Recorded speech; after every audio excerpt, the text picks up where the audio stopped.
He invaded our country just like a military would invade. It's tougher because they don't wear uniforms. You don't know who they are. More than the populations of New York City, Los Angeles, Chicago, Houston, Phoenix, and Philadelphia combined. That's what came into our country from prisons, from mental institutions, from street gangs, drug dealers. It's disgusting. This enormous country-destroying invasion has swamped communities nationwide with massive crime, crippling costs, and burdens far beyond what any nation could withstand. No nation could withstand what we did, and we're in the process of doing it, but we have some great people doing it now, and you see them up here with me, but it's, I'd call it like an unforced era. It's sort of like men and women's sports. It's sort of like transgender for everybody. How could they have done this to our country? And we're never going to forget it. Last year, 15% of all the hotel rooms in New York City were used to house illegal aliens at costs that they never got for luxury. They never got this much for luxury people coming in from the wealthiest places on earth. They made more money with the illegal immigrants, with many rooms costing more than $300 a night, 6 times the rent of a typical American family. In Denver, Colorado, the city was forced to cut $10 million from its police and fire department budget as part of a $90 million plan to house illegal aliens. And it's a population that's growing and growing and destroying Denver and growing, and again, it's destroying Denver, and it's destroying many other cities too. Likewise, one of the city's largest hospital system is drowning in unpaid medical bills, unpaid in the billions, after their emergency rooms were flooded with tens of thousands of illegals, leading to the closure of critical services. And these are really critical services. They can't even keep them open for American patients. The American patients were treated worse than any illegal immigrant. In Los Angeles, 1 in every 4 students in the public school system is from a household headed by an illegal, and most of them don't speak English, so they're in a school system, and they don't have interpreters, they don't have anything, they don't speak English. What a mess, what a mess. Unforced error, all these people allowed to come in. The United States is now spending $78 billion a year on translation. Okay, think of that, $78 billion a year on translation, and smaller numbers on special education programs for non-English speakers in our public schools. So $78 billion, I think that's not a mistake. I would say $1 million maybe, hundreds of thousands of dollars, $78 billion, Joe, on translators and non-English speaking work. Federal government, the Justice Department, it's more than twice the cost of maintaining the United States Justice Department, what we're spending on translation and other things to help. In total, the average illegal alien costs American taxpayers an estimated $70,000.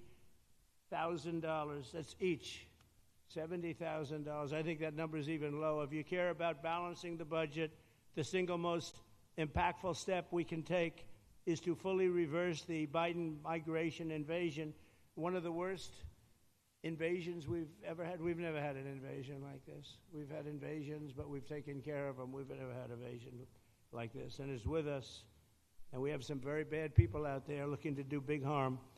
That's why the One Big Beautiful Bill includes funding for 3,000 new Border Patrol officers and 10,000 new ICE agents. And I've gotten to know the Border Patrol and ICE very well. Unlike Kamala, she was the border czar, but she never saw the border.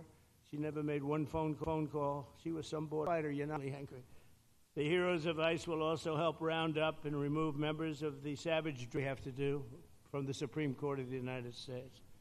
In 5 months, my administration has already arrested over 2,700 members of the murderous Venezuelan gang known as Tren de Aragua, including a pack of these sadistic animals arrested last month with over 280 guns, and these are guns of the latest caliber. These are guns that were made over the last period of less than a year, getting brand new guns, the latest and the greatest. Every day our brave law enforcement officers are hunting down and deporting migrant criminals who have committed heinous crimes, including more than 13,000 murders. 11,888 to be exact, but I'd probably say the 13,000 is right also.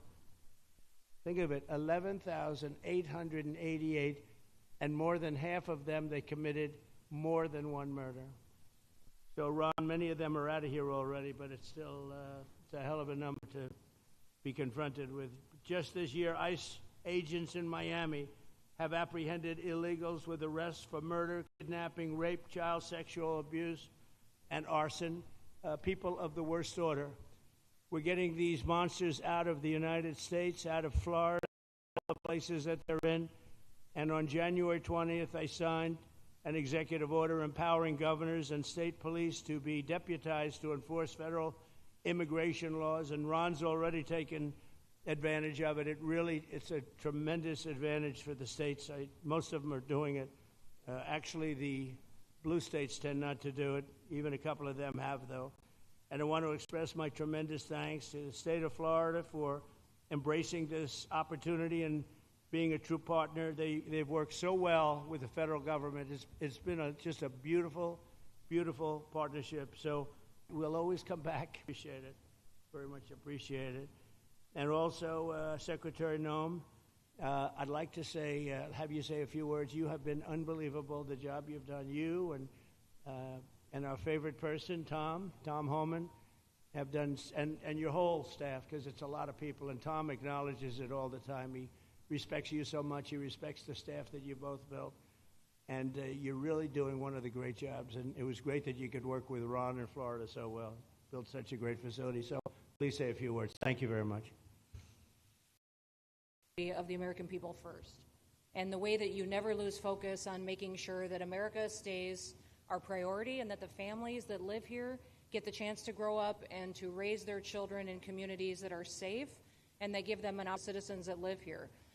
The president signed an executive order that allowed us to build partnerships with states and with local law enforcement officers, which is exactly how things should function in this country. More power, more authority given to people locally so that they can take control of their own destiny. And so we have already been working under the 287G program to deputize law enforcement officers, whether they be state highway patrol, local sheriff's departments in all of our states, and allow them to go out with our ICE officers, our border patrol officers, and make sure that we're getting the worst of the worst off of the streets. We also recognize that as we've been doing